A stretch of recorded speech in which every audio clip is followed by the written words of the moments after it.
There's still more people are joining now, so I will wait a little bit more for 1 minute or less.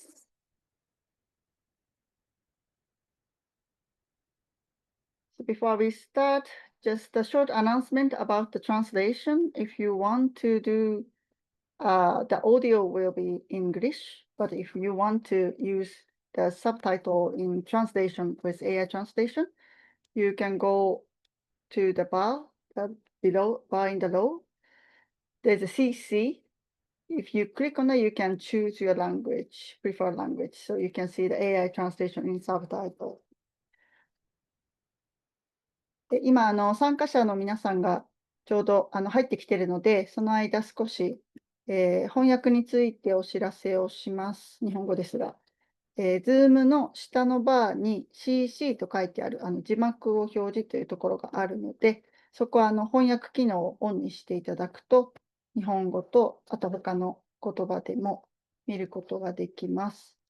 音声は英語になりますが、もし必要な方はそちらの機能を使ってください。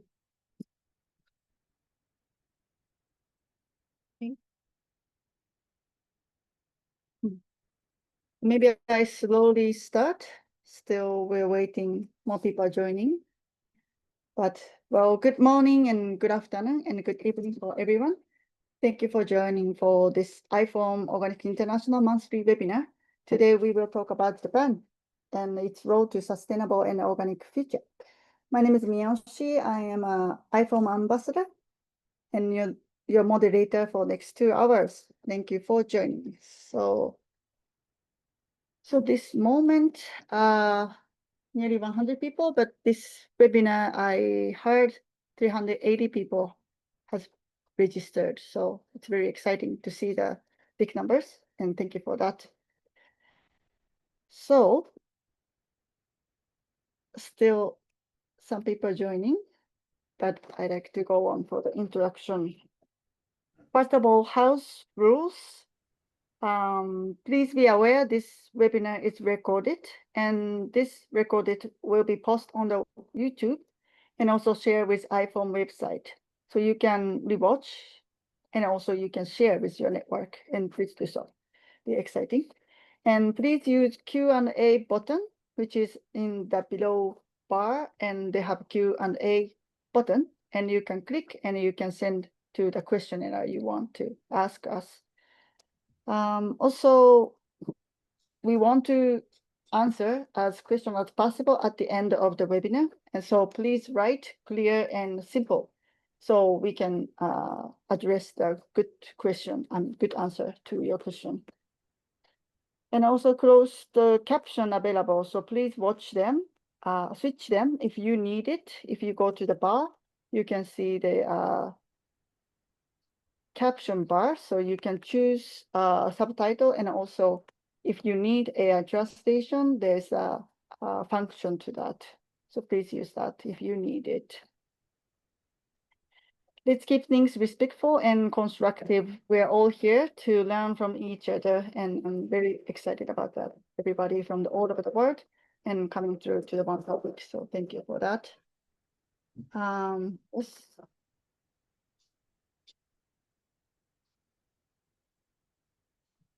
Please aware that speaker we invited from other organization and many places. So their opinion is not necessarily reflecting from iPhone Organic International, but we like to respect their opinion as well. Okay. So I'd like to start this webinar now. So today's topic is Japan's role to sustainable and organic future. And Japan has set a very ambitious target, cultivating 1 million hectares of farmland in Japan to organic, which is 25% of its total agricultural land by 2050. So maybe many of you know that EU has set the goal 25% by 2030.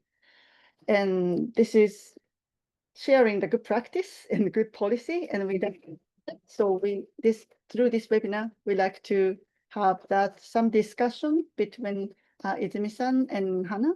So both sides, from Japan side and European side. And we can learn good side and what we can learn from each other and what Japan can learn from other good policies and good practices. And I hope this will reflect to other countries and regions in the world to bring up more organic agriculture and also organic market. Okay. So I want to welcome our speakers today.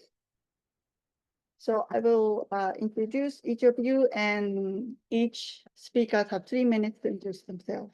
So first, Mari Izumi-san, welcome.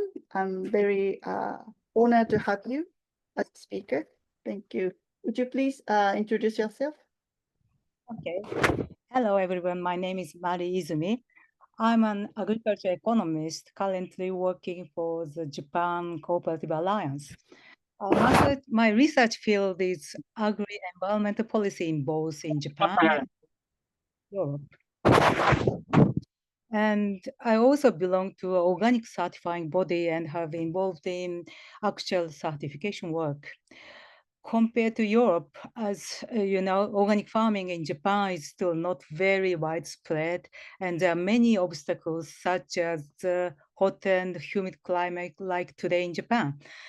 But consumers' interest in organic produce is gradually increasing in Japan, and I believe there is much to look forward in the future. Thank you.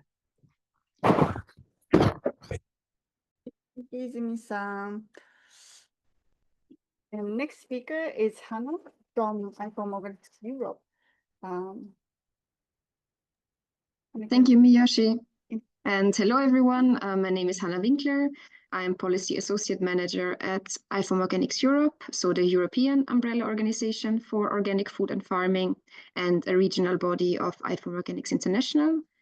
And IFOM Organics Europe has around 200 members in 34 countries, and we are covering the whole organic supply chain, so from organic farmers to organic certifiers, processors, retailers, and research institutes.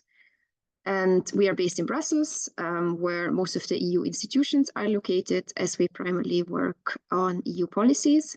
And yeah, as Miyoshi has already said, in 2020, the EU set itself the 25% target, so 25% of EU farmland under organic farming.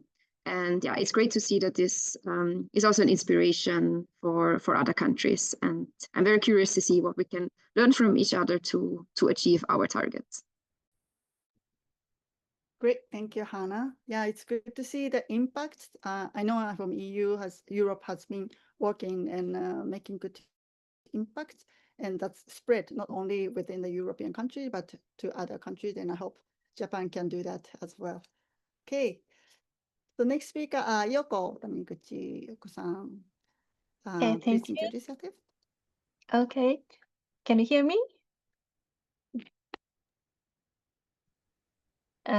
Okay, can you hear me? Okay. Yes. Hello, everyone. Thank you, IFOM, for inviting me to this important webinar. And thank you, audience, for attending this seminar. My name is Yoko Taniguchi. I'm a researcher working for Setsunan University in Osaka, Japan. And I've been doing research on organic farming for more than 20 years. My specialization is agriculture economics and food marketing. And in recent years, I have been focusing on the data collection methodologies for organic food market and also trying to identify the consumer characteristic of organic food purchase. I've been also active in organic agriculture movement for a long time.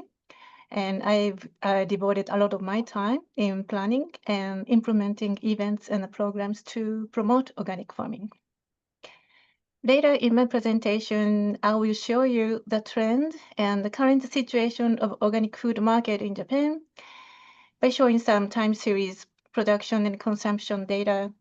And I will talk about what's behind the growth in the market, as well as the challenge that should be overcome for further growth. I'm looking forward to today's discussion later with other speakers in the webinar. Thank you. Thank you, Yoko. She's also a board member from Asia now, so thank you. So next speaker, Ellie. Thank you for giving us some gender equality here in the speaker. Sure, my pleasure.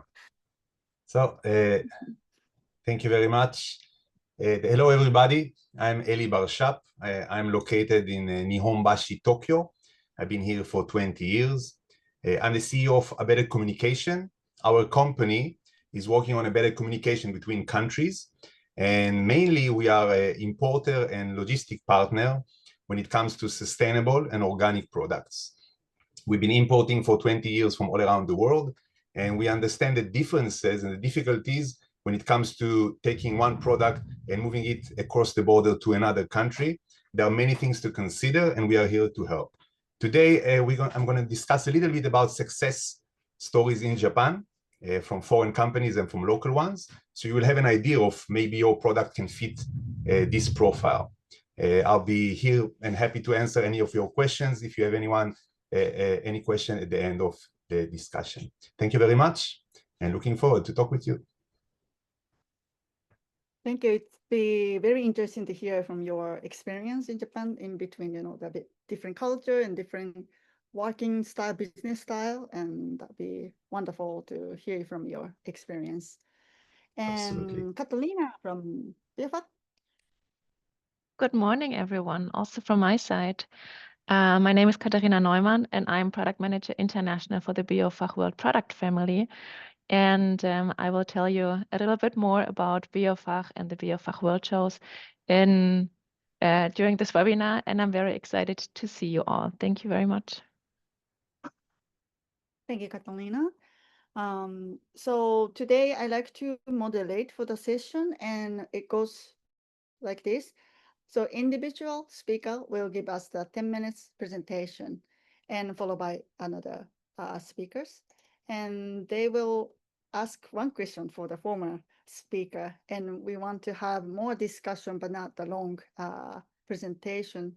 But it will be very interesting since we are more learn from each other and we want to talk about what Japan can do for expand the organic market and organics in worldwide in Japan as well.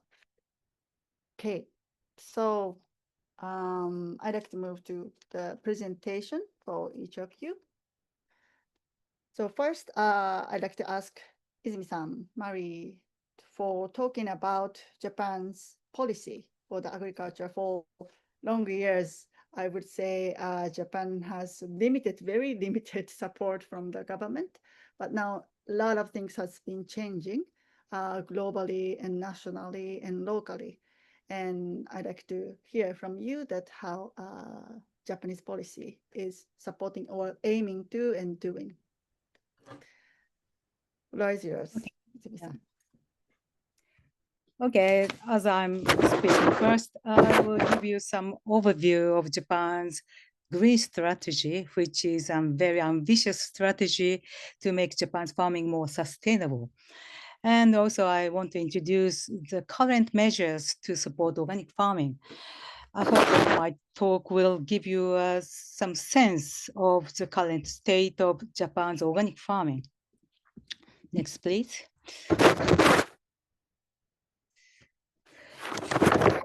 First, about green strategy for food. Green strategy for food was announced in May 2021, exactly a year after the EU disclosed Farm to Fork strategy. And this target is 2050, unlike Farm to Fork strategy, which target is 2030, but main KPIs are very alike, as you know.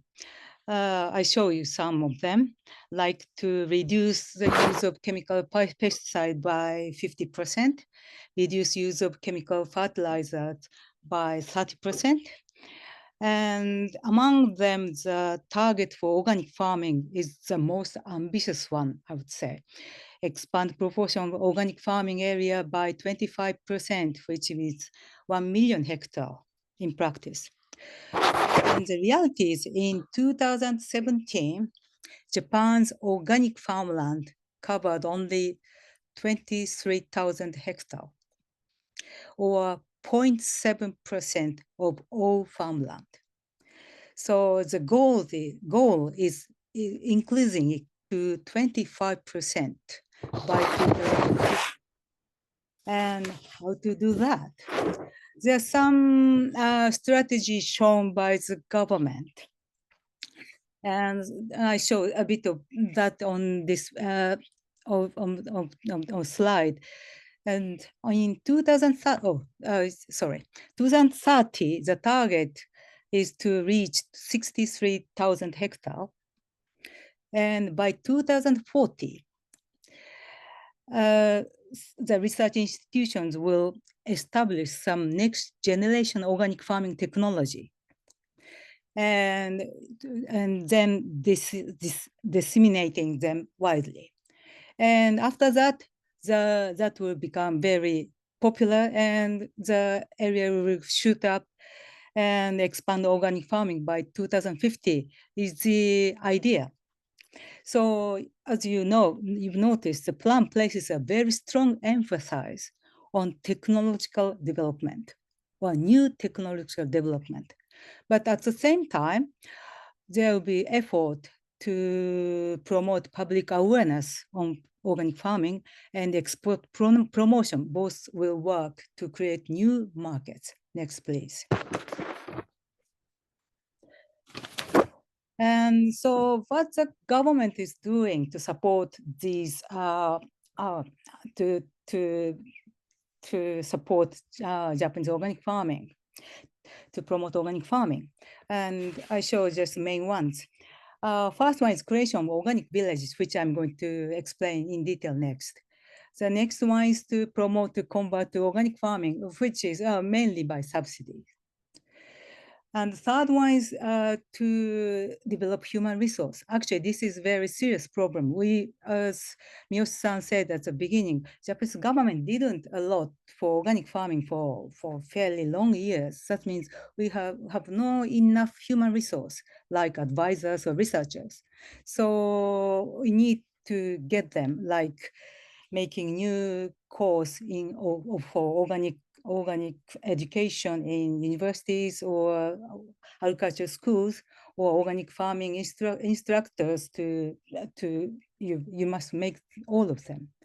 And other measures are to the direct payments for environmentally friendly agriculture.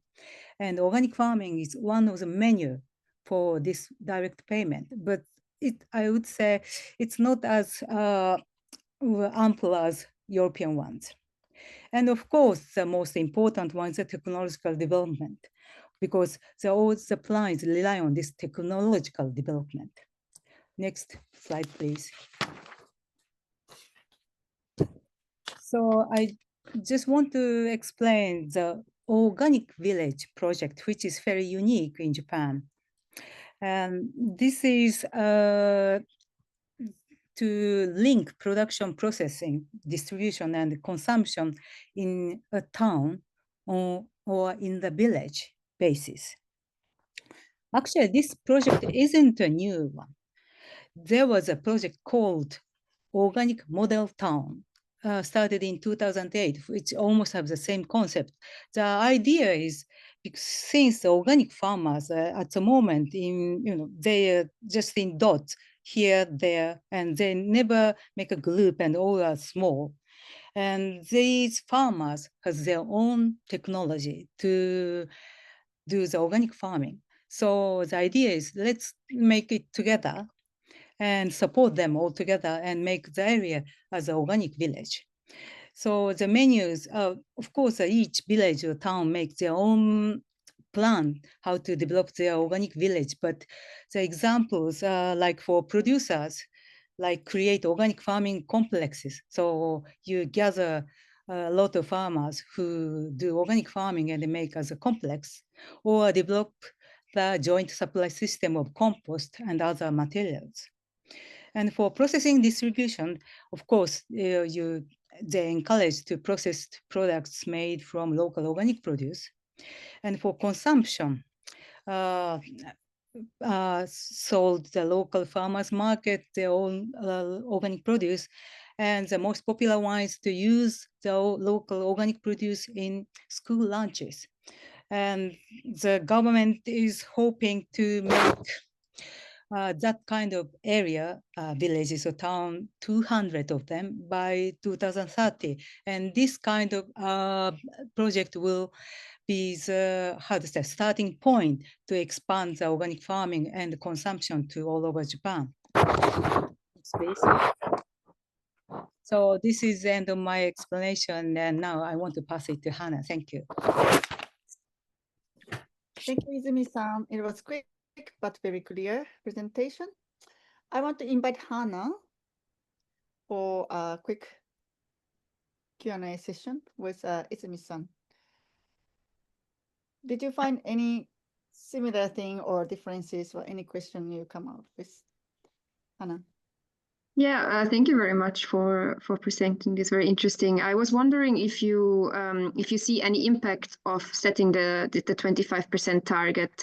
What measures have changed since Japan set itself the target? Can you observe any new support schemes or anything like that? Well, the like support schemes are like, you know, support for organic villages or support for technological development. But I think the most important aspect was 25% or 100 million hectares, a really big number. And that itself was a big impact into the agricultural people or among consumers about, you know, so suddenly they got this very ambitious number, and they, well, of course there's a lot of discussion that, oh, it's ridiculous, it's impossible, or let's do it, or you know, let's try to do it. But at least that gave a big impact into Japanese farming and organic farming field. That's for sure.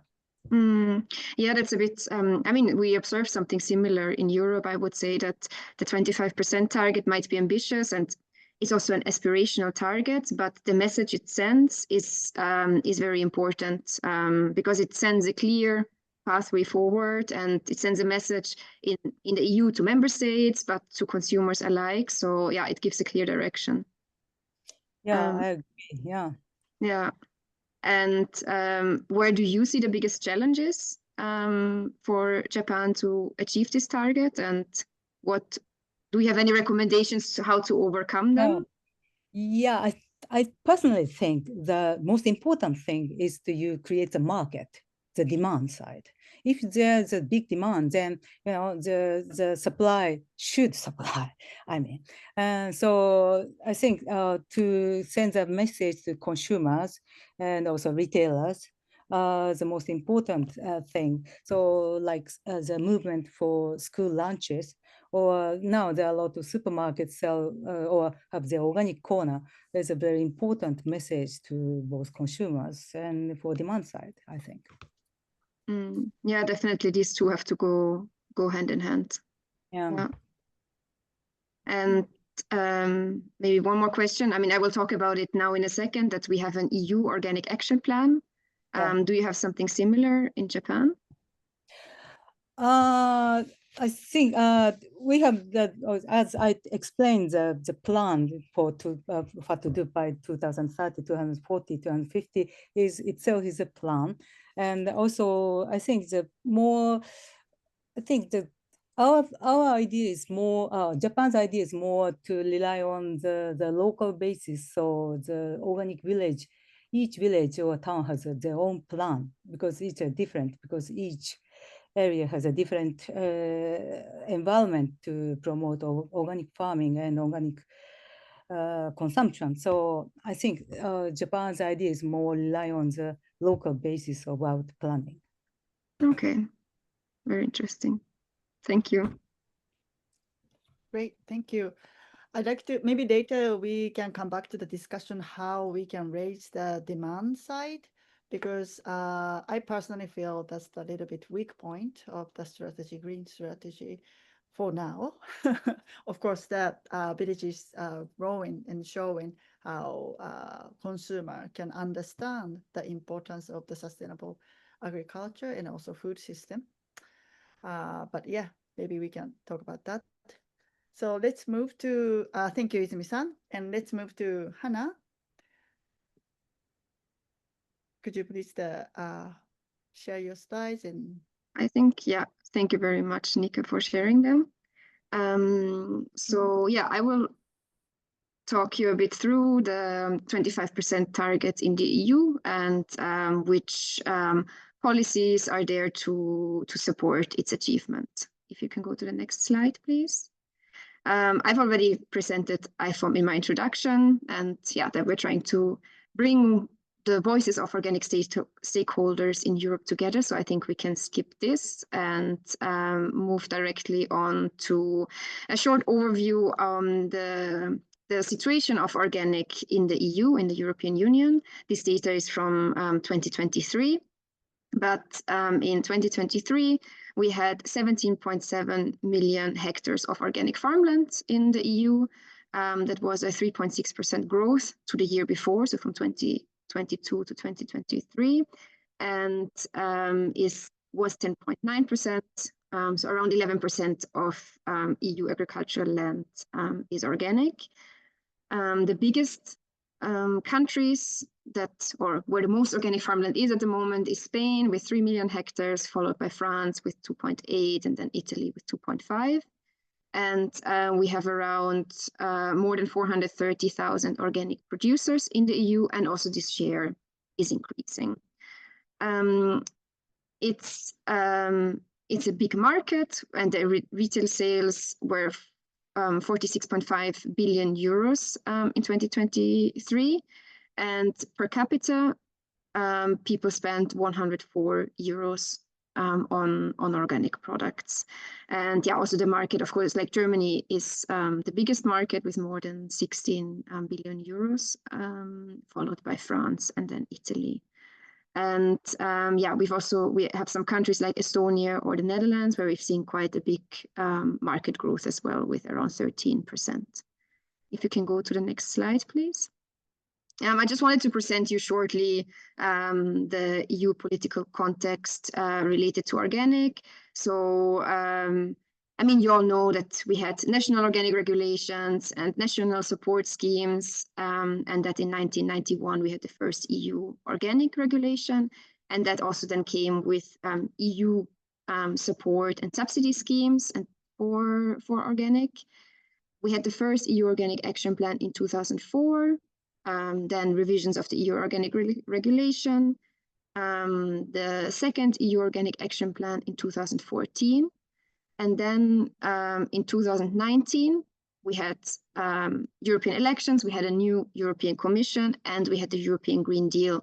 So the objective for Europe to become climate neutral in 2050. And under this European Green Deal was also the Farm to Fork strategy, that was already mentioned before, that had targets of reducing pesticides, reducing synthetic fertilizer, and also the 25% organic target by 2030.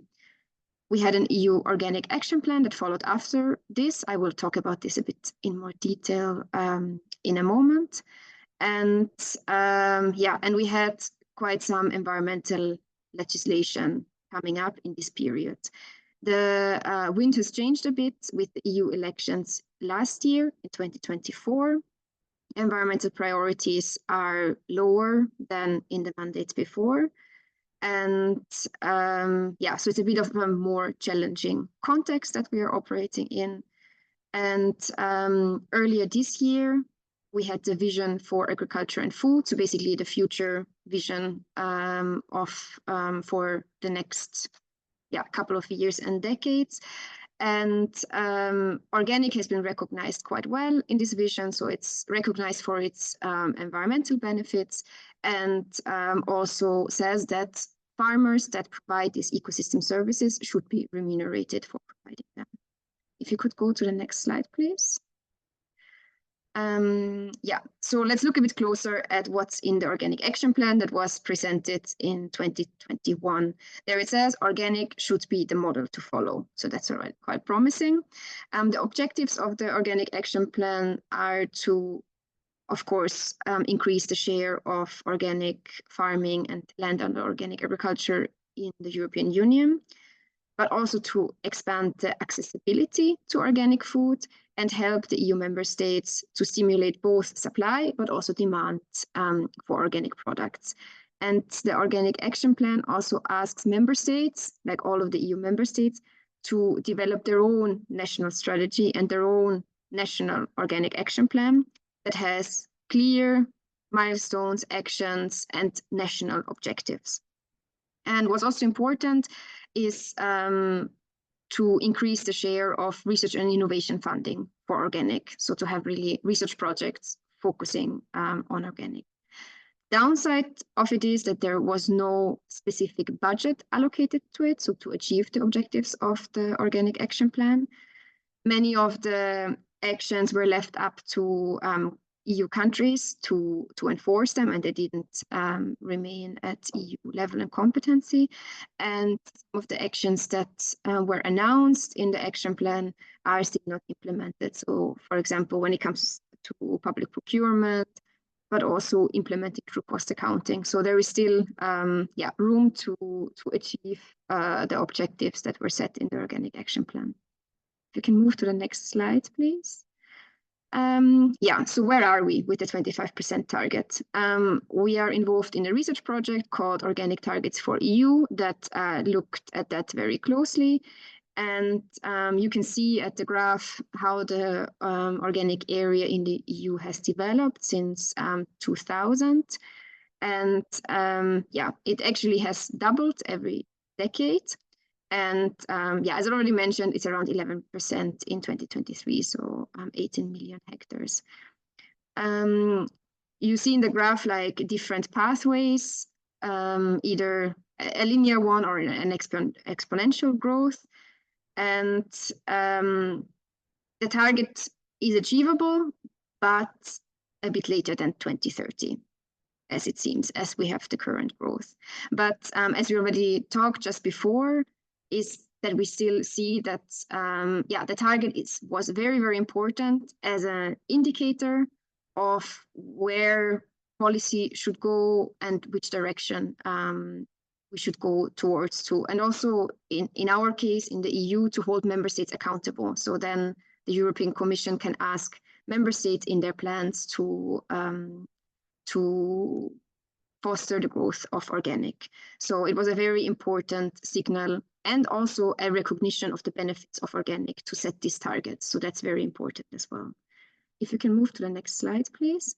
Thank you. The Common Agricultural Policy is one of the main tools and budget in the EU that impacts agriculture, because it's around 1/3 of the overall EU budget that goes into agricultural production. And in the last Common Agricultural Policy, all of the EU countries had to design their own national CAP strategic plans, it's called, so their own national strategies on how to spend the CAP budget. And also member states set themselves organic targets within the plans, because the 25% is an overall EU target. And then member states or EU countries are have different shares of organic land at the moment. So not each country will achieve 25%, but different targets have been set. And as I said, this was very important that we have the overall EU targets, that member states are contributing with their own target to this overall target and could be held accountable for it.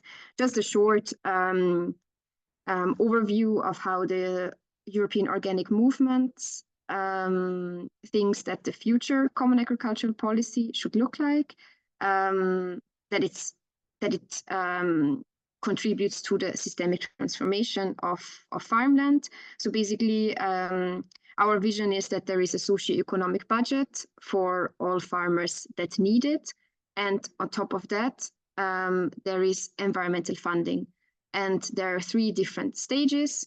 So that to ensure that it's accessible, but that you can also move up the ladder basically and have an incentive to provide more ecosystem services. And this should lead to a proportionality of the ecosystem services provided by farmers and the funding that's received.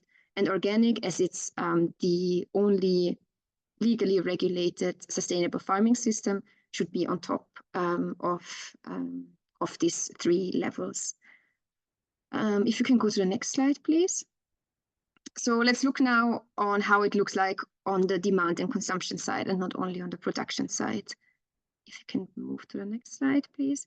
There has been surveys among European citizens, and it shows that the organic farming logo is the #1 logo, the #1 food product logo that Europeans are aware of. So 56% of EU citizens are aware of the organic farming logo, so of the green leaf. And this is compared to 27% in 2017. So that's quite an increase. 79% of EU citizens that responded to the survey believe that organic products are more environmental friendly and respect higher animal welfare standards. So that's also quite a big share, I would say. And 64% believe that organic products taste better than other food products. So yeah, the organic farming logo is quite well known among EU citizens and consumers. One of the measures that has been taken by the European Commission was to promote the EU organic logo. So there is something called promotion policies. That's the aim of those promotion policies are to promote and support the sustainable agri-food sector by projects or accompanying businesses or organizations.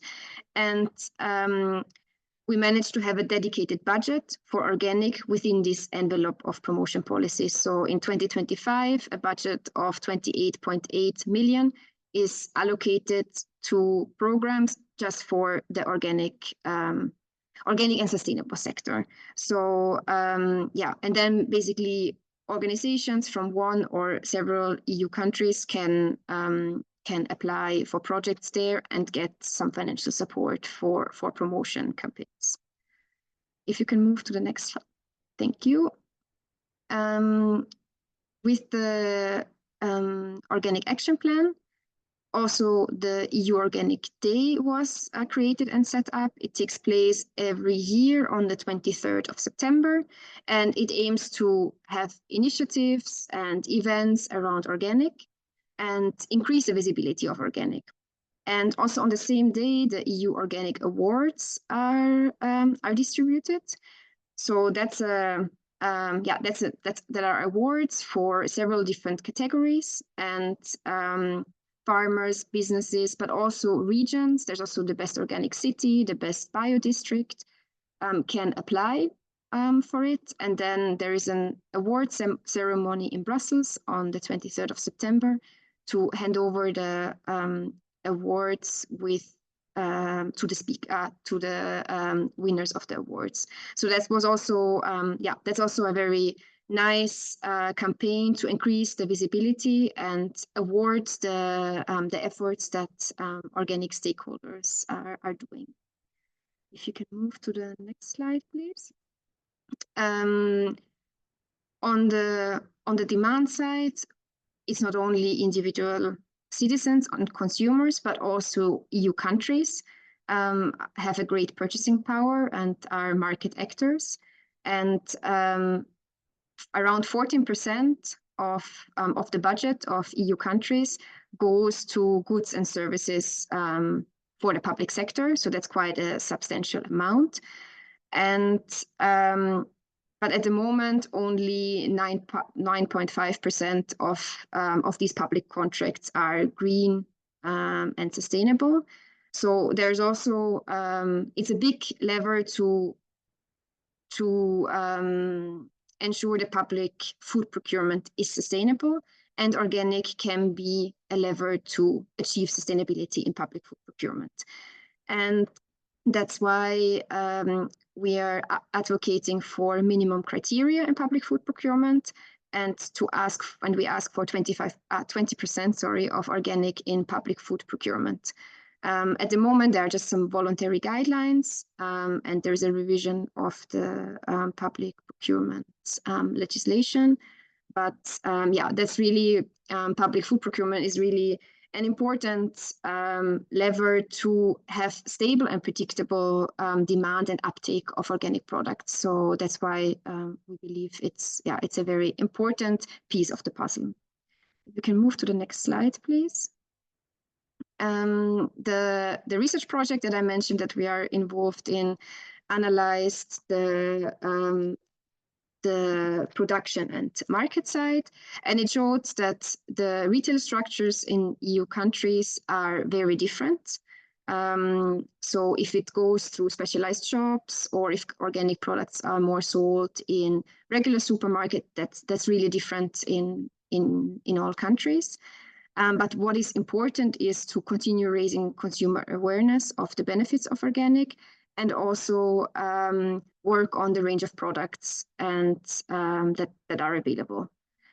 As I mentioned, the share of organic food in out-of-home catering and public procurement is important to stimulate demand and therefore also production. And supply chain collaboration can be further improved. And they also looked at other labels like climate claims, for example, on products. And it could potentially confuse consumers. So there is, we have to be a bit careful when it comes to combination of labels. And but it can also encourage organic consumers to buy organic when it's used in combination with organic labels.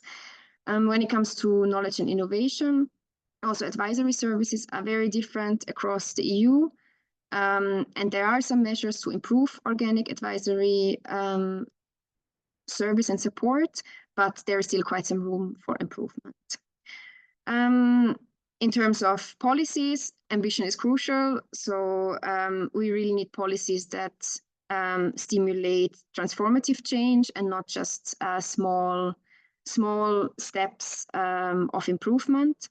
And yeah, it's not just a question, of course, of what kind of policies, but important is an effective and coherent implementation. If you can move to the next slide, please. Thanks. So yeah, as I already mentioned, targets can be an important indicator of policy direction, and can really drive change, even if they're not achieved directly. And in the EU, we can really see that setting the target played a very important role in encouraging EU member states to set their own targets and to also design the appropriate support measures for it.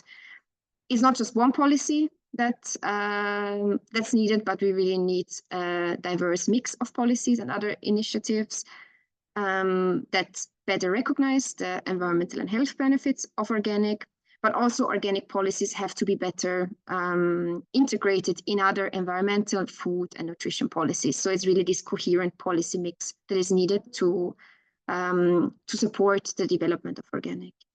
And on the market side, recommendations that came out of the project are we need stronger links between producers, businesses, food businesses, and consumers, so to really develop further the supply chains. Sometimes easier access to production facilities are needed, but also reduced administrative burden linked to the organic certification. And another recommendation on the market side was to increase the focus on crop production, also plant-based products, and with higher quality but reduced livestock production. So yeah, that's it from my side. Thank you. I'm looking forward to the discussion. Very much. Yeah, thank you very much, Hanna. Just a quick announcement for everyone, because there are many questions about where I can get the slides from the speaker. There are going to be a slide, all slide and information will be shared, followed by the packages of email will be sent from the IFOM Organic International to your email, where when you use the register, when you register, you use the email, and that will be sent to your email. So no worries, you will be able to catch up. Thank you. Well, thank you, Hannah. Yeah, it's very interesting, and I agree that very strong and leading policy makes good impact both in EU and also Japan, and that's very important that government is aiming to the better future, and people need to follow by that. Even a lot of people can be cautious or fair or questioning about the goal and KPIs. I think it's good to have very strong policy. Okay, so I'd like to invite Yoko. You must have a lot of questions, but maybe in a short Q&A for the Hannah. Yeah. Thank you, Hannah, for your interesting presentation.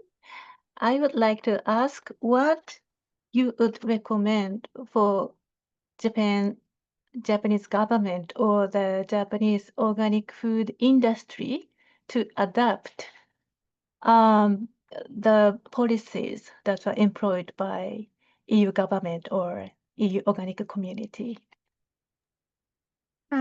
Yeah, I mean, it of course depends very much on the different context and setting. And as Marie already said before, there you also have a lot of different regions, so the measures might be different. But what we see is very important is that this target also trickled down to EU countries, and that they, within their context, set their own targets and measures.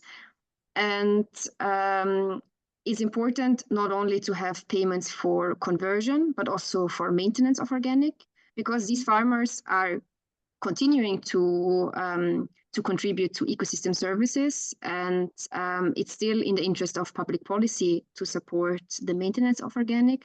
So that's something that's really important, and it also has to be predictable. So it has to be predictable public subsidies.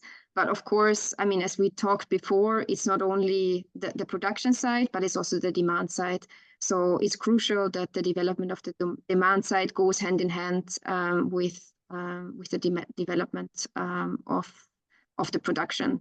So, and I think there's a lot of different options. I mean, Marie has been talking about organic villages. We also have, call it biodistricts in Europe. So that's a great model that also brings a lot of other benefits for rural development, etc. So yeah, public procurement to really have ambitious targets there is important, and yeah, to continue to raise awareness among consumers for the organic label is important as well, I would say. So in your view, what is the most effective measures in the EU to raise the awareness of consumers?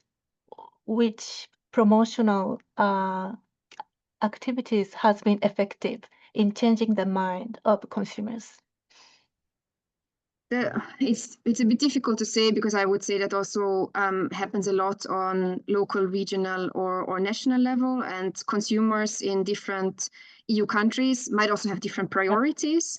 May it be environmental benefits, health benefits, animal welfare, for example. So I think there is also important, and I'm sure Ellie knows more in terms of communication about that, but it's important to target different consumers differently. There have been some campaigns, for example, to give organic, like baskets of organic foods to pregnant people, to also raise awareness about the health benefits, and that has had a good uptake. And there's a lot of successful promotion campaigns from many of national farming associations that worked with different messages. So it really depends a bit on the consumers, the countries, etc., I would say. Okay, so it's important to localize the activities so that it fits to the target that you have. Yeah. Okay, thank you so much. Thank you. Thank you. Yeah, I think I also think it's very important that the organic can benefit in many aspects. not only farming, but in terms of climate and social impacts and cultural impacts as well. And now everybody concerned about climate and also food system and everything, but so we can communicate in different ways to different target. That's the take. Thank you. So now I'd like to move to Yoko, the presentation about the organic market in Japan. Okay. Okay, let me share the slide with you now.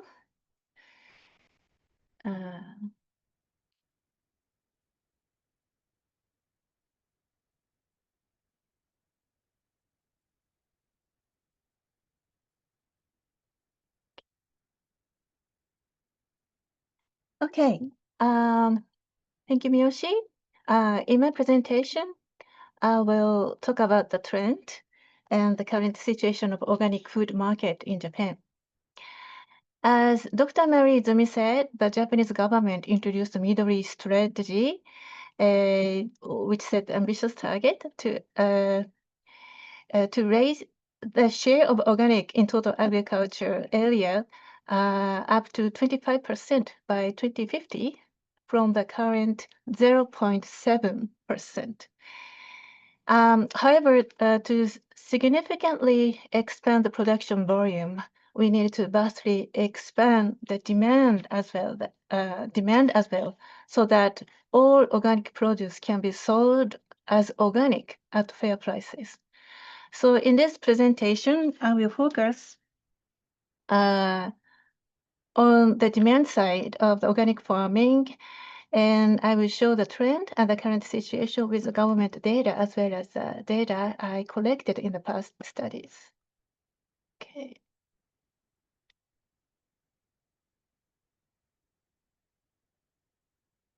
Oops. Okay. Now, let's first look at the trend in the production. This figure shows the trend of organic production areas between 2012 and 2022. As you can see, the total areas under organic management increased by 48% during this period, and certified organic areas expanded by 90% during the same period. The share of organic in total agricultural areas grew from 0.5% to 0.7%. As for the certified organic areas, it is growing at a faster rate than EU and the United States. As you can see, the production areas jumped from 2021 to 2022, increasing the area by 14%, which was the biggest increase in the past 10 years. In order to achieve 25% share of organic by 2050, as set forth in Middle East strategy, we need to expand the organic area by at least 13% per year. So we need to maintain the growth rate for the following 28 years. This graph shows the trend of organic food market in Japan. This is the estimated retail sales of certified organic foods in Japan, excluding the products that carry commodity article code called JAN code.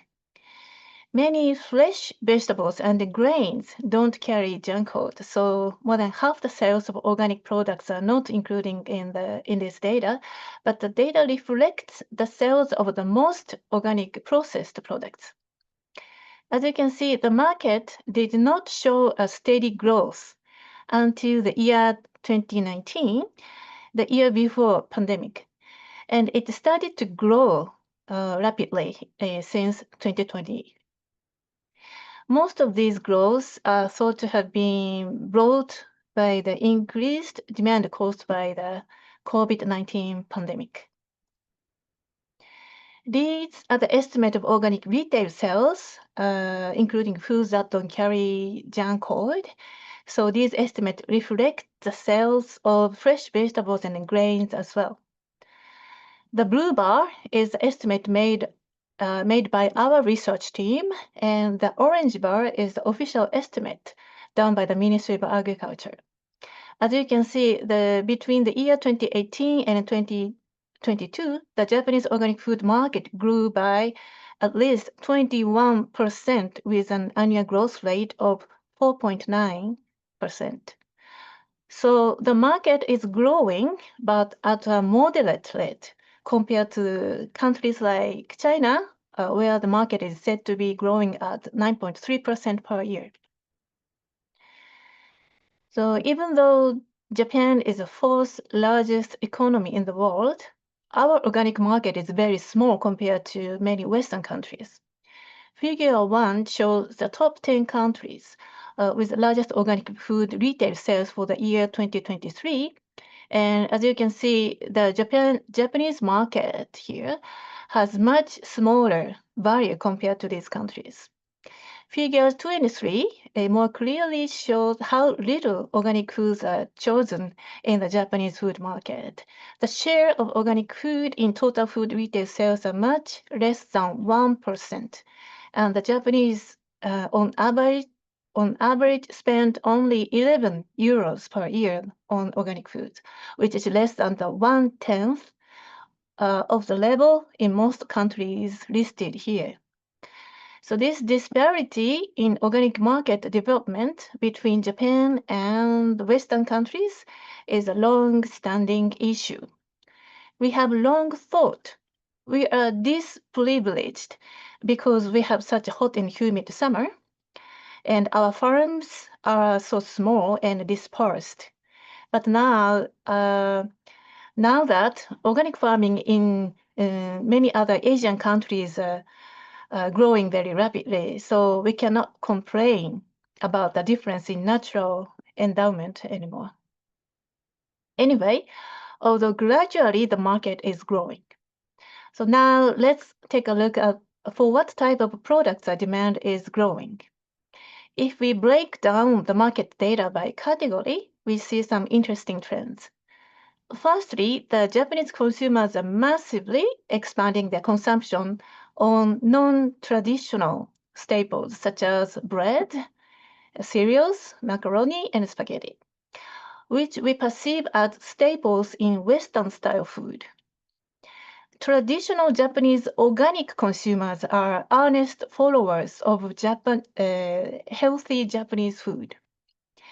So this trend shows either organic consumers are changing their taste and increasingly accepting Western foods in their diet, or we have more and more new and younger consumers choosing organic, or both.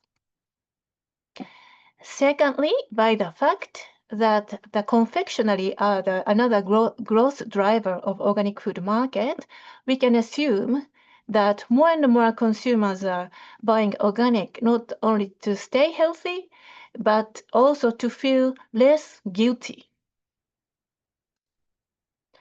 Thirdly, from the growth of the bottled drink category, I think we can also assume that consumers are seeking quick and easy alternative to stay healthy. Many retail chains are offering their private brand organic tea drinks, so these products are often sold at relatively cheaper prices and easily chosen by the occasional buyers of organic products. Fourth trend is that consumers are seeking more convenience. Some seasoning products, including sauce mix, noodle soup base, and syrup, are growing strong, and these products often require little or no preparation and allow consumers to significantly reduce their time of cooking. We can also witness the growth of the market in more qualitative news. There are observations that more and more conventional retailers are selling wider variety of organic foods. Retailers like Aeon, the largest food retailer in Japan, are expanding their organic PB lines.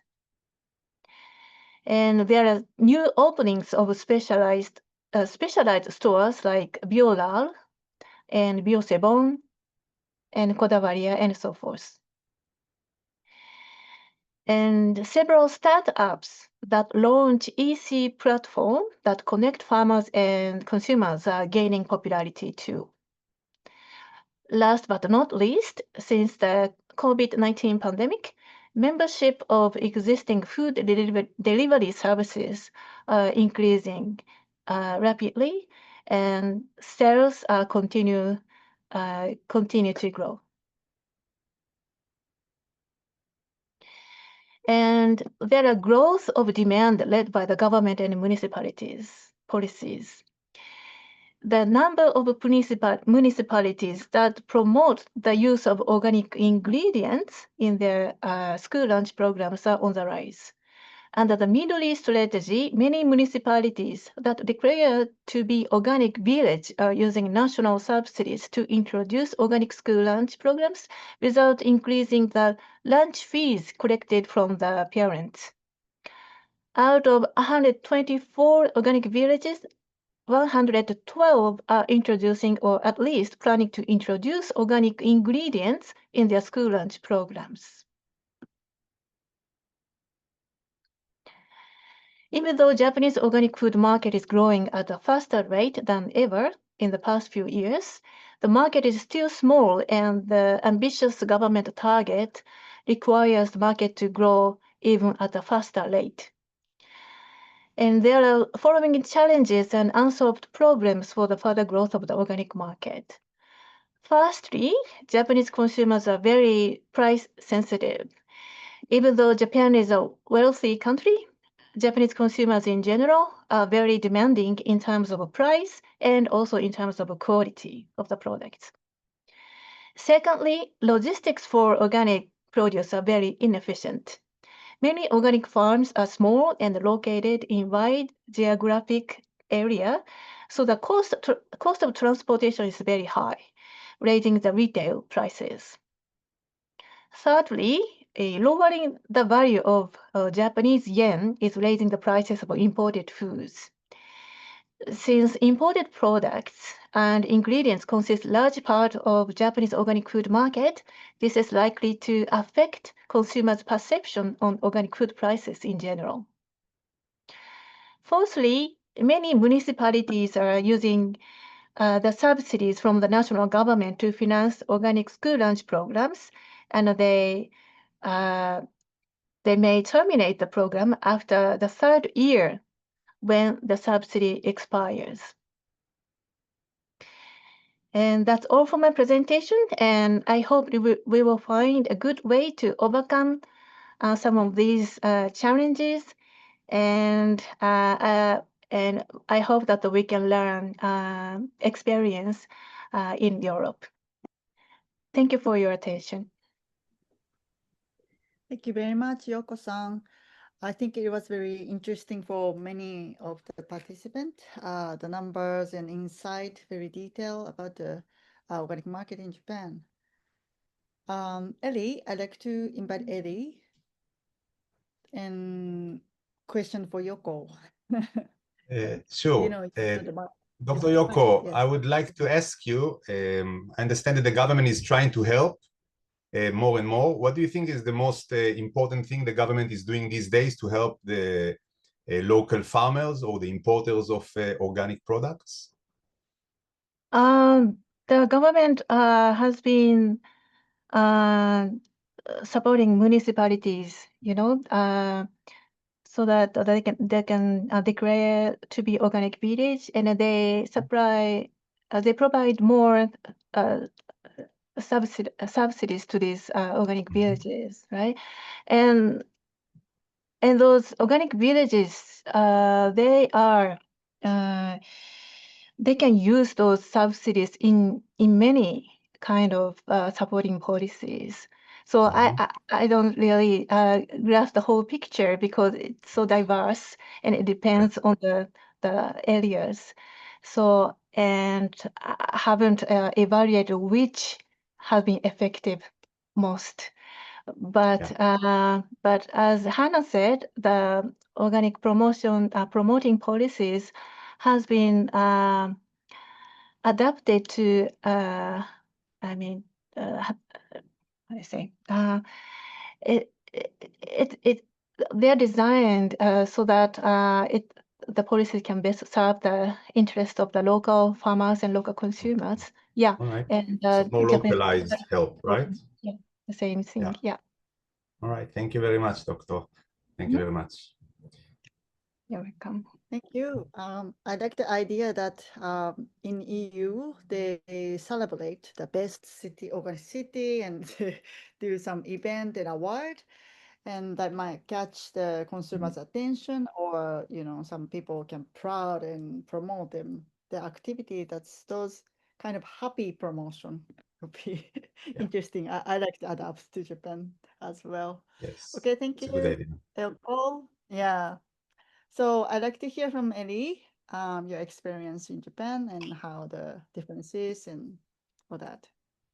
All right. Thank you very much. So I will talk more a little bit about the business side. As I mentioned, I'm the CEO of A Better Communication. We are a company based in Tokyo, in Nihonbashi, in the past 20 years.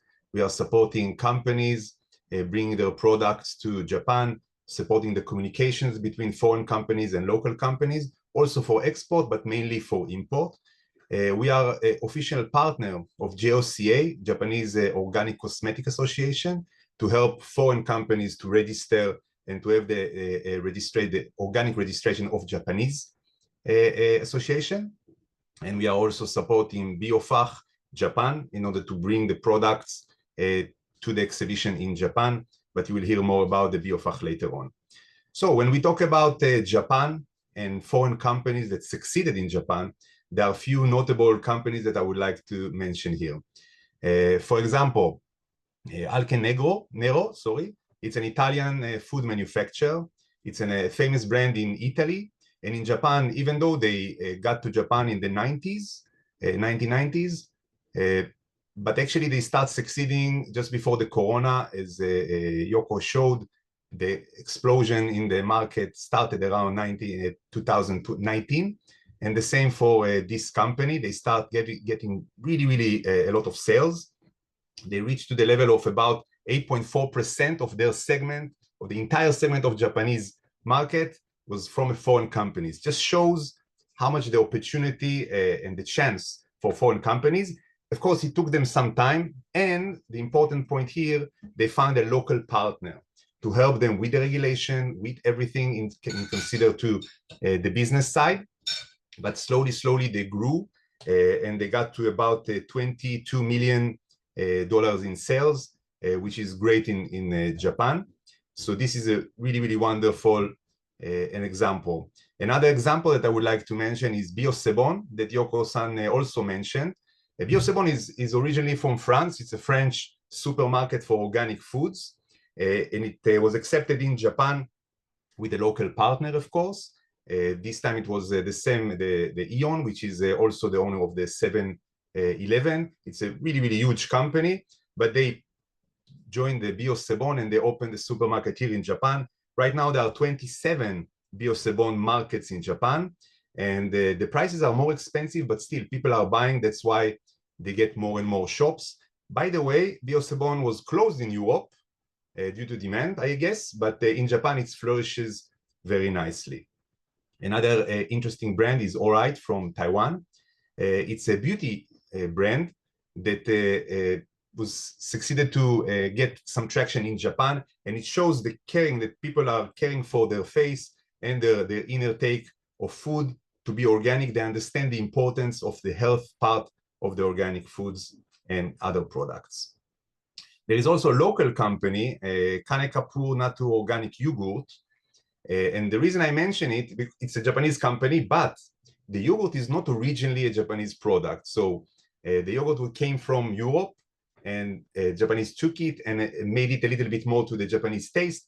But now the organic is getting traction and getting a lot of popularity, which is a nice chance for foreign companies to bring their product into Japan. Another thing worth mentioning is Marubeni, which is a huge company. They went and invested in the clean beauty ventures. They bought a local company that is working on the clean beauty, and just showing the investment of the bigger companies show that slowly the smaller companies will join the market as well. and everybody will work together. Now, the important, I believe, when it comes to food is the taste. So Japanese, even though they care about the prices, as we mentioned before, and they try to get the cost performance food, but still, the food in Japan, if it's tasty, Japanese will slowly will adjust and start to buy it and will like it. As you see, the Italian company that is making pasta, it grew exponentially. The numbers of people that eating pasta in Japan in the last decade has grew unbelievably, especially because the organic is tasty. More and more people are buying organic. Can we move to the next slide, please? Thank you. So we mentioned a little bit about the organic certification. I will just put one word about that. The wine certification also joined the regular food. So now you can register an organic wine from abroad and bring it to Japan, which is much easier than it was before. So it's another advantage for the people that want to bring their food and their wine into Japan. There's also trade agreements especially between Europe and Japan, that the tariff, the taxes are getting lower, especially for imported organic foods, which is a very, very a big advantage in my opinion. Then the raising of a health and sustainability demands. After the corona, especially in the corona, people start to realize we need to be more healthy. We need to consume better products for us, for our children, and for our families. So people start to buy more and more organic, which shows why actually the local companies, you have a local supermarket, a little bit smaller. It's like a 7-Eleven, but for imported goods and for organic. And these companies in Japan are actually booming very, very nicely. This specific mainstream Seijo Ishii, it's called Seijo Ishii, and they have more than 170 stores in Japan, which is huge amounts of stores. And the prices are very expensive. If you go to a regular supermarket, you can come with 2 baskets, and the same price you can get with a small basket of some imported goods, but people still go and buy there and buy more and more. So this is a chance. If your product is good, if it's a high quality product, if it's tasty, Japanese will appreciate that and will slowly buy it more and more. Is it included the chocolates? Of course, you can buy all important chocolates in those stores, in the international stores around Tokyo and around Japan. Then we have a domestic organic supply gap. So people understand the importance of the good food, of the healthy food, of the organic food.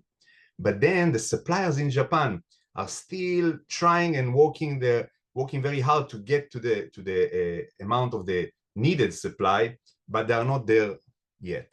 And as Mari said, you need to raise the demand and then the supply will come. Yes, that's true, but it takes some time for the supply to get on the demand. So this is the time that we need you, the European producers of organic products, to bring your product into Japan and support us in growing the market by taste and by quality. This is very, very important. So mainstream retail and distribution support, as I mentioned, we have the product that are putting on the shelves and people are appreciating more and more products.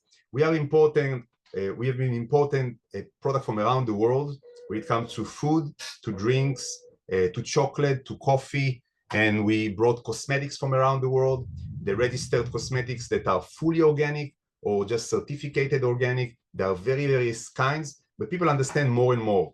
Thing they put on their skin, thing they put in their mouth, thing they let their kids eat. It's very, very crucial. So the food will be high quality and everything will support the health regime that we want.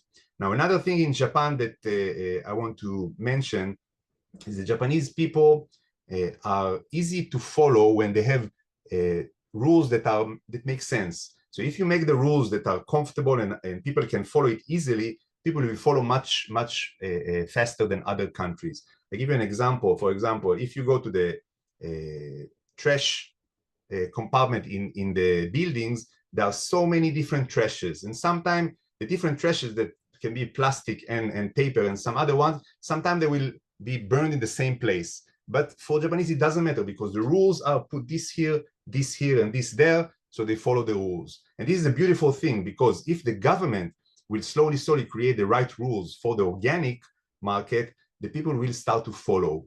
And that's why I believe the chance, even though we are still in 0.7% of what we hope to get, at 25% in 2050, I believe, because the Japanese are very quick to follow. It takes them a little bit time, but once they are on it, they will go and we'll get the 25% in 2050, and all the world will be amazed. Until then, we need your support in bringing your products into Japan. That's it for me. 10 minutes. Thank you very much. Thank you, Eli. It's interesting, but it's so true that once people started doing it's really quick and the change in this society, and that's how we should use it in right way.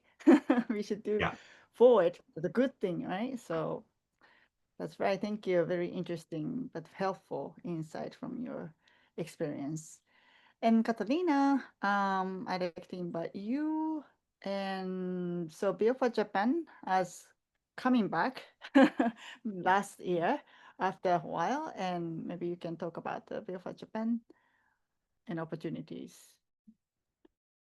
Thank you very much, Miyoshi-san. Well, yeah. And thank you also, Miyoshi-san, for guiding us through the program so gracefully. And of course, thank you to all the speakers right before me. And Eli has just shared some impressive examples of successful organic businesses in Japan and provided important guidance on how to import into the country. And now I would like to introduce one opportunity for entering the Japanese market, which would be BioFach Japan. Can we move to the next slide, please? Yes. BioFach Japan is part of the BioFach World product family. And this is a global network of 8 organic trade fairs with, of course, its flagship event in Nuremberg. BioFach in Nuremberg dates back to 1990 and has developed into the world's leading trade fair for organic food. And during our last edition in February 2025, we gathered 2,300 exhibitors, all organic, of course, and more than 35,000 visitors from 140 countries. And today, we're not only organizing BioFach in Nuremberg, we are also organizing BioFach shows around the world. And you can see all of them here on the map. So we're doing one in America, in Brazil, in China, India, in Japan, of course, Saudi Arabia, and Southeast Asia. And the promise that we give with all the shows worldwide is that all products that you can see on the show floor have an organic certification. And this one needs to be according to the organic standard listed in the IFORM family of standards. And now I wish to take you to the very first BioFach that took place outside of Nuremberg, which is BioFach Japan. If we go to the next slide, please. The first edition of BioFach Japan took place in 2001. And why is BioFach Japan such an attractive opportunity? We have learned a lot about the market prospects already during this webinar. And here are the main points from our perspectives. Japan's organic market is growing steadily. It has reached 224 billion yen in 2022, with a compound annual growth rate of around 4%. And due to limited arable land, Japan relies on imports, as Eli has already mentioned also, which is a great chance for international suppliers. Consumer awareness is rising. Over 30% of the Japanese consumers use organic products at least once a week, and this figure has nearly doubled over the past 5 years. The organic movement is actively supported by the government through initiatives like the Organic Village Project, which we have learned earlier today too, and the target to increase the organic share in agriculture to 25% by 2050, which is a lot of things to do in Japan. And to meet these ambitious goals, it is important to come together and to connect and to share stories. And as I am part of a trade show organizer, we believe that trade shows are great platforms to connect, exchange, and share stories on and off the show floor. And the place to meet and connect with B2B and B2C customers in Japan is BioFach Japan, which takes place in Tokyo from September 26th to 28th in co-location with the Good Life Fair. You will meet qualified Japanese traders, wholesalers, retailers, food service buyers, and also high-income consumers who value premium quality, which we have learned is important to raise the demand in Japan. For the organization, we have teamed up with Asahi Shimbun, which is one of Japan's largest newspaper companies. So like this, we can ensure a high standard in organization and media coverage. So if you're considering entering the Japanese market, Biofach Japan could be your platform to start building relationships and to gain market insights and showcase your products. And you may find more information, of course, on our website. And please feel free to reach out to us via email at any time. And before I'm handing back now to Miyoshi-san, I wish to do a call to each one of you on why coming together to events and trade show is important overall. Our Biofach shows are spaces where individuals, and every one of us here in this room, in this webinar, has his own motivations, goals, and talents. And at Biofach, we're giving all these individuals spaces to come together, share ideas, and form alliances, as they are places to inspire and connect and truly make a difference. And yeah, that's it from my side. Thank you very much for your attention. And with that, I'm handing back to you, Miyoshi-san. Thank you, Katharina.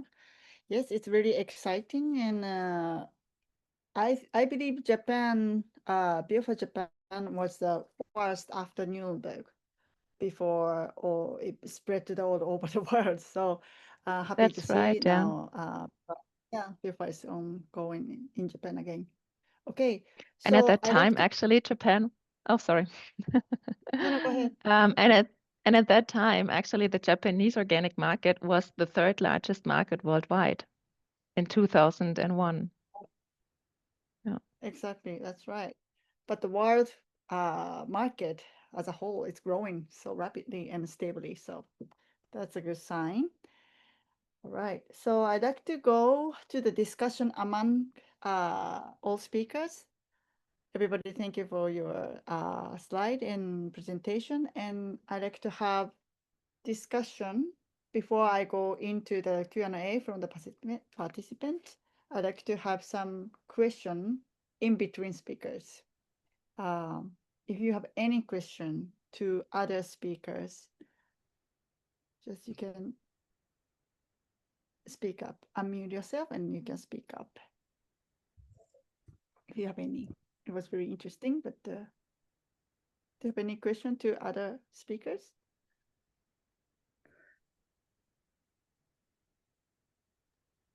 I would have one for Yes. Eli-san. Yeah, go Sure. ahead. Eli-san, imagine an international company, let's say from France, is now reaching out to you and wants to enter the organic market in Japan and wants to export his products or her products to Japan. What would be your top 3 tips in order to enter the market successfully, as we were just on the business side? It's a good question. So when you bring your product into Japan, the law is very, it's a bit strict, but it's very, very understandable.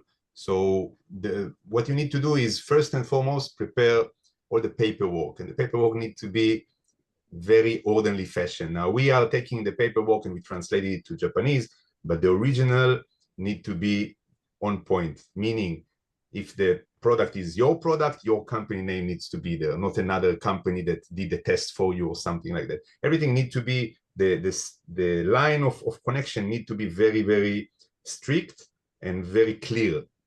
This is the first thing that I would recommend.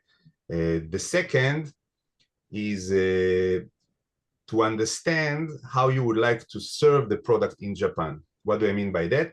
The portions are different in different countries. So of course we can support you with that, but to understand that, for example, if you have cookies, for example, so Japanese like to wrap the cookies 1 by 1 or every 3 together in order not to open the entire package at once. And this is something that it's a little bit, doesn't make so much sense when you're talking about organic and you try to have less waste, but then you package every 3 in one package, which is not so recommended, but this is the market right now. We are trying to find solutions for everything, but this is the situation right now. The third thing is the story of the product need to be very clear and very interesting. What I mean by that, Japanese likes details. They like details in the small details. So who created the product, who used which kind of salt or sugar, how do they mix it together, in what way? All the small details are very fascinating for Japanese. I can share a small story that the first product that we brought to Japan, actually it's like this, is an organic product made from fruit and vegetables. We brought it to Japan, and it makes a stinging sensation once you put it on your skin. The original manufacturer, when we asked him why, he said because it's active. But when we explained to Japanese, they said, what do you mean active? What is active? So we research and we find it's one of the enzymes. We say, okay, which enzymes? We realized this is the proteolytic enzyme. We said, but why does it sting? We had to find all the details that actually the manufacturer didn't even know. So we taught the manufacturer after we brought the product to Japan, actually about their product. So this is just a small story, but these are the 3 things that I believe should be considered when you bring your product to Japan. Does it make sense? Thank you so much. That makes totally sense. Sure, Katharina, thank you. Thank you for the question. Thank you, Eli. The packaging, this package is better, but still people expect to be clean and well packaged, and that's the little bit conflict, but maybe we can find a way to how can we package nicely but less weight. That's maybe Yes. organic or natural product can kind of open the road to Japanese. To be honest, slowly we find a little bit more understanding in the organic field in Japan. For example, we bring a product from France, which is 100% organic, and the packaging is completely plastic free. So everything is from paper. But because it's from paper, some of the oil start to get outside. And when it gets outside, it makes like a stain, like an oil stain. So you can still use the product, nothing happens, but the stain makes some people say, wait, there is a stain, I don't want to buy it. But we explain the customers that this is it. If you want organic, you need to understand that some of the parts need to be adjustable.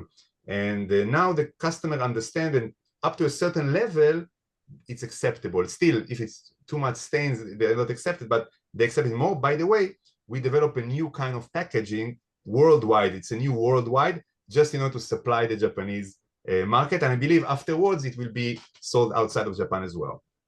So this is a big thing, using the Japanese quality assurance to make the product successful outside of Japan as well. That's great. That's wonderful. The big contribution. Yes, I think so. Yeah. Any speakers wants to ask the other speakers? Then may I ask a question to probably all of Eli-san, Yoko-san, and Hanna? I think the feature of why consumer buy organic produce, probably the main 3 reasons. Probably 1 is good for you. 2nd is good for the environment. And the 3rd one is, it's particularly in Europe, it's good for animal welfare. And in Japan, animal welfare doesn't attract consumers at all at the moment. So probably the first is good for you and good for the environment. And but the good for the environment is still not so appealing for Japanese consumers, is my impression. And what kind of story or what kind of attraction should be given to Japanese consumer about organic produce? So if I may answer a little bit, from my experience, what you said is correct, of course. People care about their health, but especially when it comes to cosmetics, people care about the brand, people care about the style, and people care what other people are buying. That's why sometimes organic is the fashion, sometimes vegan is the fashion, and vegan is actually very good for animals, but people not necessarily, like you said, not necessarily care about the animals, but they care because it's vegan and it's the fashion right now. So we are trying to create the fashion for the local customers, to say to them, look, organic is cool, organic is healthy, organic is fun. Try to give not just the regular things that are healthy and good for the environment, but actually this is a fun thing. This is a branded thing. This is a very cool thing to buy organic and support your kids and your grandkids, etc. I believe this is where we should push harder. What do you think, Dr. Taniguchi-san? Yeah, I think people say that the Japanese consumers are less altruistic compared to the European consumers, and they are less concerned about animal welfare and also less concerned about environmental problems. So yeah, I think that it's hard to say, but I think it's true that most Japanese organic consumers are buying those products for their health and also for the taste, not for other benefits. And so I'm curious, what motivates European consumers to buy organic products, right? What are we missing? This I want to ask to Hanna. Well, I'm definitely not the right person to answer what appeals to organic consumers, but yeah, as surveys has shown, like the European consumers appreciate environmental benefits and animal welfare. That's like around 80%, but also the taste. So that's maybe something that could be also relevant in Japan's context. I'm not sure. I mean, for us, we are more in a policy context, but we also try to be more vocal about other benefits of organic. For example, when it comes to rural development or generational renewal, there is more young organic farmers than young conventional farmers, so that it's an attractive career path for young organic farmers. So yeah, the whole context of generational renewal is important, but also resilience. Climate resilience, but also economic resilience. Yeah, so we try to be a bit more broader in our communication about the socio-economic benefits of organic as well. And yeah, it's also important, and we try to improve that also a bit, to, as Eli said, to make organic more fun, but also more useful and more attractive for young consumers. Because what we can see is that it's sometimes perceived as a bit old-fashioned, and there's a lot of new terms out there that are attracting young consumers, that are more fashionable at the moment or more appealing, but that maybe, or often they don't go as far as organic does, but they are just good in marketing. So yeah, we try to also improve the communication to attract also young consumers, because yeah, that's important because it's the next generation. So yeah.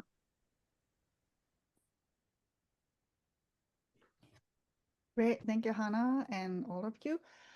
Maybe I can go to the questions from the participant. Maybe I can ask. I cannot answer everything, but I can pick some questions. So maybe you can answer the questions. Few questions about the organic villages and also biodistrict. Maybe Izumi-san, if you can bring or talk a little bit about organic villages, how which one or anyone can do in good, or good example or good policy or practices, if you can explain a little bit more about that.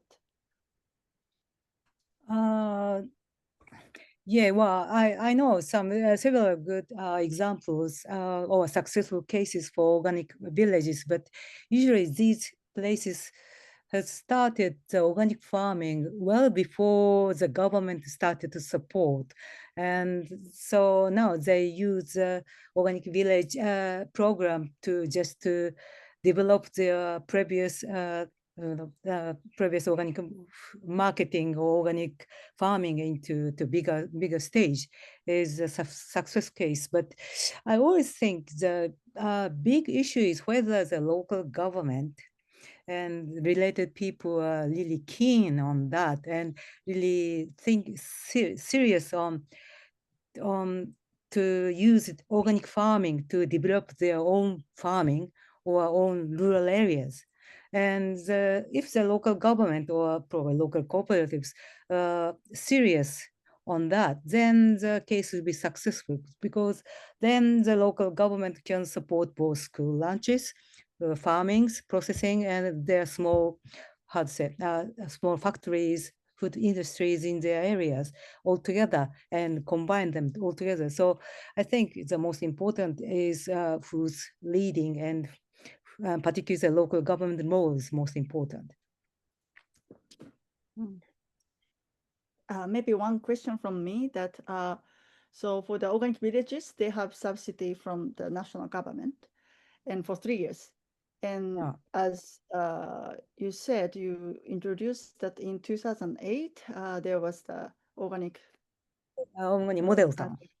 Model town, and that was similar policy. Yes, and yes, but complex. same for the organic villages, they subsidize only for 3 years. And from the old example, after they stopped the subsidy, many model town was slowing down. And that was experience we should learn now. And now we're starting the discussion that how we can do.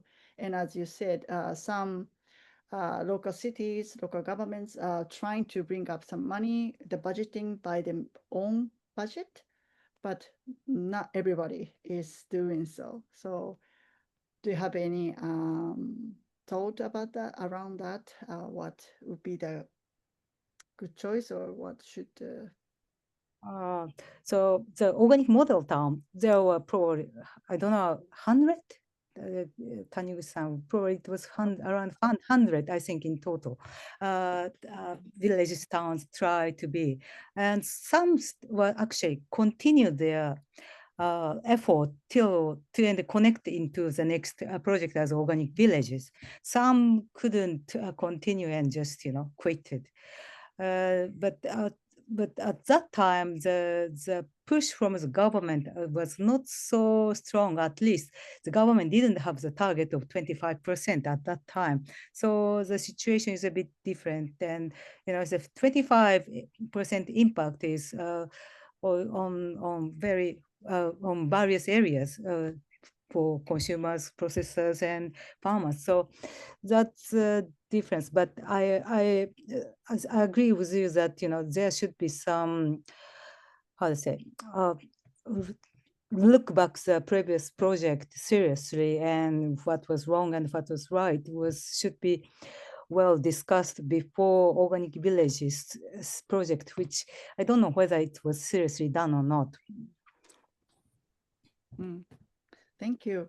Other question about the biodistrict. If Hanna, you can talk a little bit about biodistrict. It's kind of similar idea of the organic village in Japan, but what would be the best practice, or can you talk a little bit more about the biodistrict? Yeah, sure. So yeah, as it's local initiatives, it depends very much, or regional initiative, it depends very much on different countries, how it's implemented. And also it's a bit more popular in some countries than in others. But yeah, we would like to see organic biodistricts as recognized as a model to follow when it comes to rural development. So to recognize the benefits of biodistricts. They're also part of the European Organic Awards. So I think that also contributes to their visibility, and maybe visibility and knowledge in other regions that are maybe not so much aware about it yet, that this is a possibility to set it up. And yeah, it really creates this link between producers, processors, restaurants, local supply chains, often also interlinked with tourism. So it's for some regions really a good opportunity to revive or strengthen rural areas. But the support schemes depend very much on the different European regions, so that's not unified. Can you maybe introduce some organic biodistrict that you recommend to introduce everyone, like some good practice?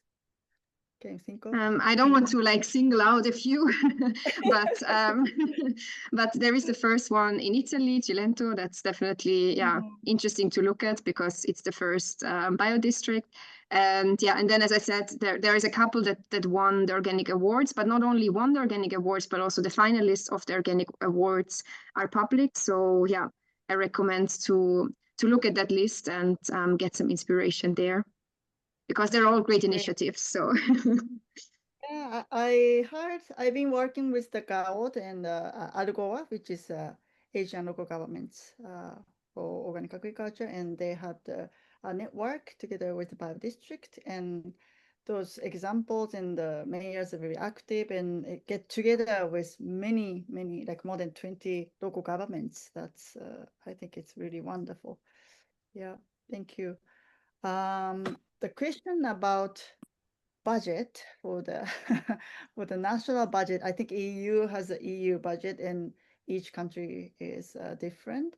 But can we compare Japan and European countries, how budget? I mean, it's very difficult to do that because the size and the budget of the countries are different. But as you say, the Farm to Fork and Green Deal, the agriculture was the 1/3 of it, 30%, you said, and that's big. Can we do that, Izumi-san and Hanna?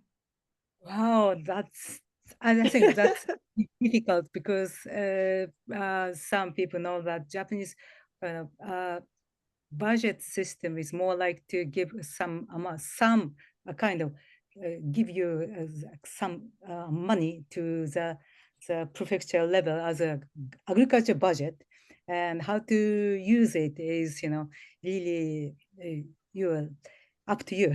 So very difficult to see the size.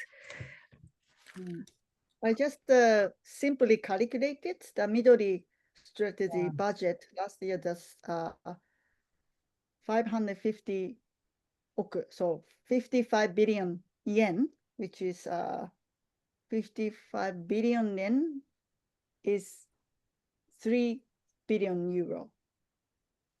Something like that, yeah. Goyakoku? Yeah. Goyakoku? It's Midori. So Goyakoku, it's daitai $300 million or euro. Goyakoku. Euro. So 300 million euros. Yeah, that's the budget. Yeah, I think, by the way, what Izumi-san said about it was interesting, that the farmers actually started making organics before the government told them you can make organics. So this is the interesting point. So the local farmers that started making organics, they thought by themselves this is important. Then the government joined them. And this is maybe, I think it's a light, like this is something that we can hope for, because I see around me people that makes their own organic stores. For example, Style Table and Ethical Seed, these are local. There are about 20 stores of local products and imported product that the people by themselves created it organic. They wanted to share more organic with the people around. Also, there is a group called Green Labo. This is like a group of, I think, 60 companies that joining and doing like pop-up stores of organic and sustainable product. And also they did it without the support of the government. So when the government will help, it will be, of course, much better. But I was wondering, what do Mari-san think about what is more powerful? Who is moving the behind the scenes? Is the local people that care about organic, or is it the government that care about getting the figures? This is interesting for me. Well, probably I want Yoko's view as well, but the Japanese organic farming itself has a very long history, fairly long years, and done by these very keen organic farmers. We call it some first generation, actually. And so, but they were more isolated, and since they were doing something different from the other local farmers, so they tend to be, how to say, well, isolated, avoided, or how to say, they're just can't. Also, the government didn't support the organic farming, so probably they were just a kind of very group of strange people. Yeah. For fairly long years, but it's changing gradually, and that changing gradually reflects the amount of organic farming in Japan. And on top of that, the government start to push the organic farming, not on just now, but when the government made the organic farming law legislation. And so it's a combined effort, but I think it's mainly pushed by the farmers who believes that they want to pursue the organic farming for their own as a way of farming and also way of their living. How do you think, Yoko-san?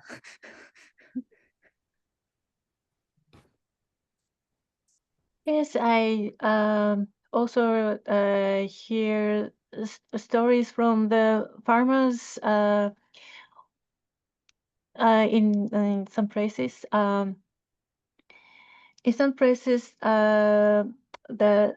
the strongest driver for them to expand production is not by the policy, but by more private efforts. Especially for the specialized retailers in Japan. Yeah, so the measures to expand production is not it's not necessarily coming from the government policy. So I think it's important for us to look at the both public and private, and then I think we should put more efforts in discussing what kind of private measures we can take to increase both supply and demand. Yeah. Great. Thank you. There's some question about price gap between organic and conventional, or what would be like a suitable price for organic farming or products. Do you have any insight about the pricing? It depends if it's a consumer, if it's a commodities, or this is like a branded product, because commodity has to fit the market prices. There's no choice of going other way. If you talk about pasta and bread and other, but I think it can be competitive in many cases because the quantities are also bigger. But when it comes to branded products like cosmetics or chocolates or products that are actually branded in other countries, the price is more expensive. Sometimes it can be 10 times more expensive, but people still buy it. And the market is growing slowly, not so slowly, but actually it's growing, especially in chocolate and those kind of products, branded products is growing all the time. So in that sense, I think that depending on the product itself, the producer should consider where does he want to sell the product, and according to that, find the right suitable price. What do I mean by that? If you're selling it in specific stores, for example, in Japan, the variety store is the mid-range market. If you sell the cosmetics, it will not sell more than $20, $30.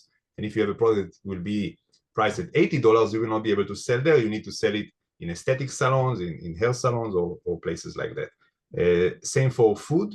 If you want to sell food in variety stores, let's say in convenience stores, the price need to be fit to the other products there.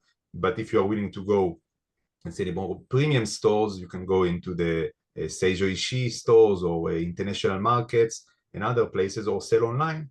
And then the price can be higher and actually can be even more expensive than the local price in Europe in many cases. I think the question was how organic farmer can be a good carrier or good business for the new comers. Of course, young farmers and also people who converting to organic. That should be if we want to, grow the organic farmland, we need farmer to convert. And if the business is good, they do. And the business, the career as a career is attractive, more people, the younger people, younger generation can join as a farming society. So any insight from any of you? And I think it's related to price as well. And Ellie gives us the good advice that it's targeting where you buy, where you sell, and where to buy, and who will be your target.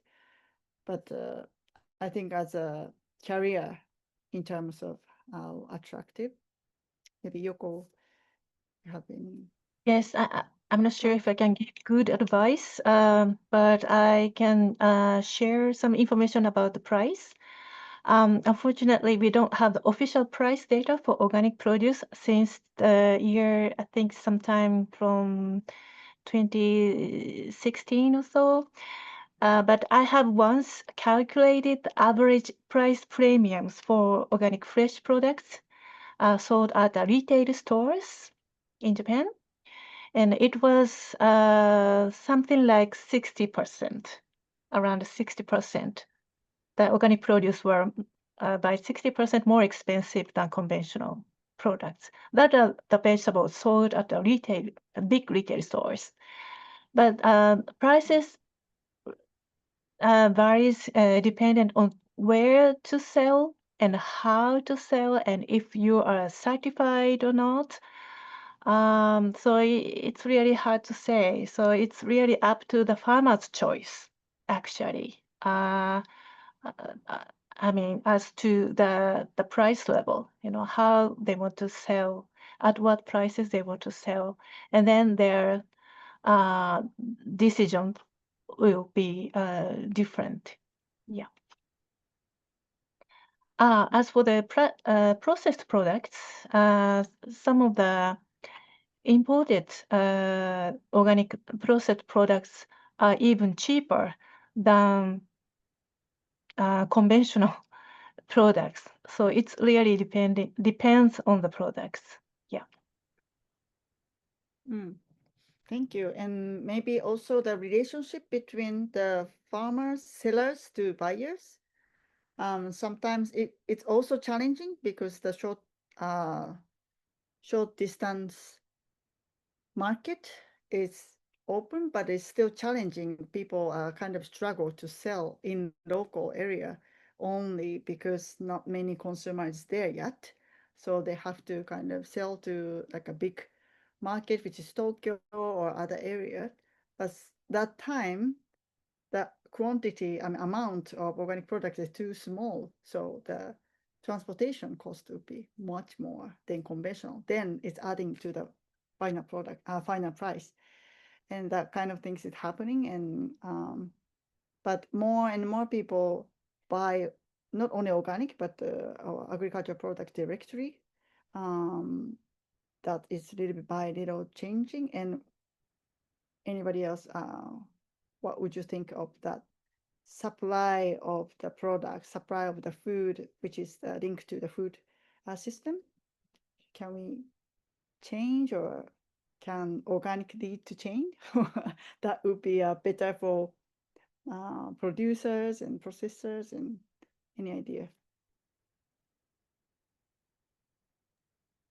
Maybe I can try to give it a go from the European perspective. I mean, fairness is one of the 4 organic principles. So I think it's in many it is in organic farmers and organic businesses to also apply the principle of fairness. And in terms of different distribution models, in Europe, the organic movement and organic sector has always been leading innovation as well, and especially when it comes to supply chains and distribution models. And many of the innovations that have happened in the organic sector are also now taken up by the conventional sector. And when we think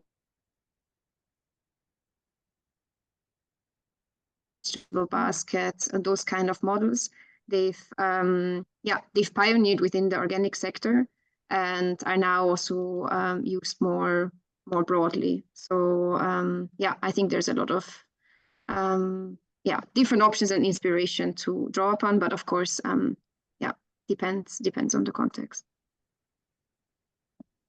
Okay, thank you. I'm checking the time. I have 5 more minutes left, or 4 minutes.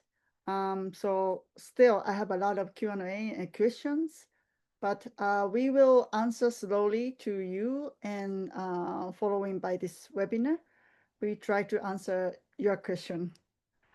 So please wait, and maybe some of us can answer, or all of us can answer to your question as much as possible. Okay, so I'd like to wrap up for this webinar today. I want to get some last comment from each of you, from each speakers. Maybe I go around in the different way so can I ask Katharina for the last word? Well, a good question. Thank you very much for having me on this webinar.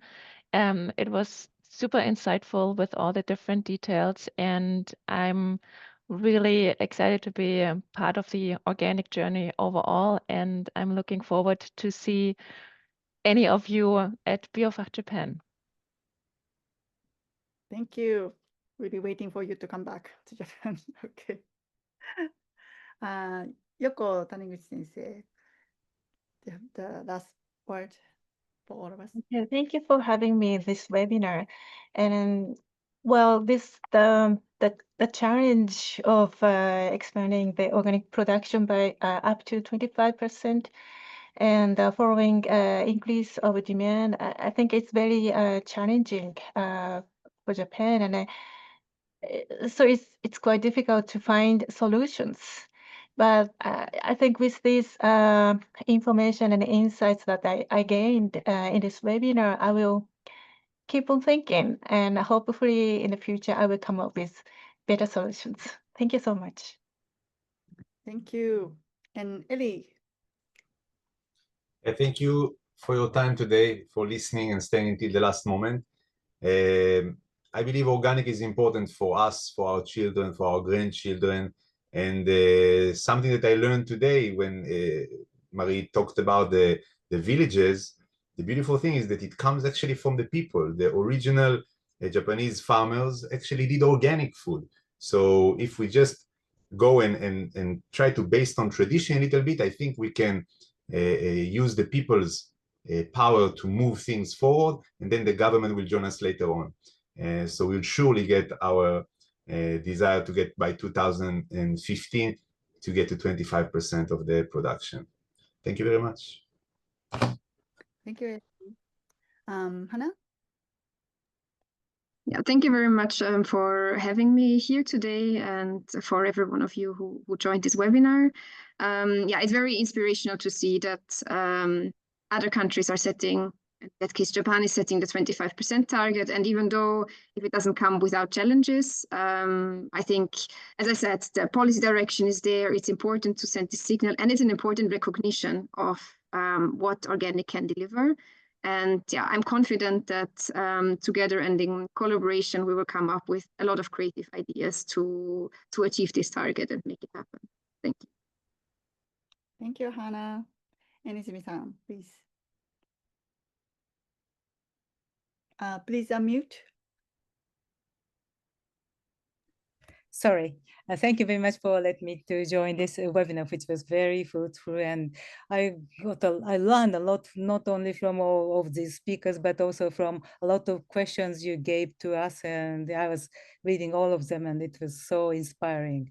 And one thing I was very impressed with was when Hanna said there's a lot of social aspect on organic farming's value.